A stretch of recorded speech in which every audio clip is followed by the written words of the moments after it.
Hi friends, ఈరోజు recipe వచ్చేసి అలసంద వడలు అయితే ప్రిపేర్ చేస్తున్నానండి. ముందుగా దానికోసం అయితే అలసందలు అయితే ఒక కప్పు తీసుకొని ఒక గిన్నెలో అయితే యాడ్ చేసుకోవాలా.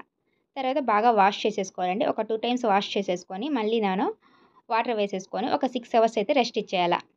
మన 6 అవర్స్ తర్వాత చూస్తే ఇలా పప్పు అనేది మనకి బాగా నానుతుందండి. నానితేనే మనకి వడలు అనేది బాగుంటాయి. తర్వాత ఈ వాటర్ మొత్తం స్ట్రైన్ చేసేసుకొని వాటర్ ఏమీ లేకుండా మనము మిక్సీ జార్లోకి అయితే యాడ్ చేసుకోవాలా. ఇలా మిక్సీ జార్లోకి యాడ్ చేసేసుకొని మనకు కోర్సుగా అయితే ఇలాగా మిక్సీ పట్టేసుకోవాలి. తర్వాత గిన్నెలోకి యాడ్ చేసుకొని ఇంకా రుచికి సరిపడంత ఉప్పు, సన్నగా కట్ చేసుకున్న ఆనియన్స్, సన్నగా కట్ చేసుకున్న కరివేపాకు, సన్నగా కట్ చేసుకున్న పచ్చిమిర్చి, మీకు కావాలంటే అల్లం ముక్కలు కూడా యాడ్ చేసుకోవచ్చండి. కొత్తిమీర కూడా యాడ్ చేసుకోవచ్చు. కొంచెము జీరా కూడా వేసేసి మొత్తం బాగా కలుపుకొని పక్కన పెట్టేయాలి.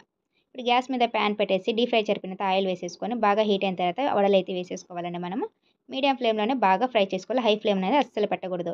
బాగా ఫ్రై అయిపోయిన తర్వాత ఒక ప్లేట్లోకి తీసేసుకోవడం. మన ఛానల్ని ఎవరైనా ఫస్ట్ టైం చూస్తుంటే సబ్స్క్రైబ్ చేసుకోండి ఫ్రెండ్స్.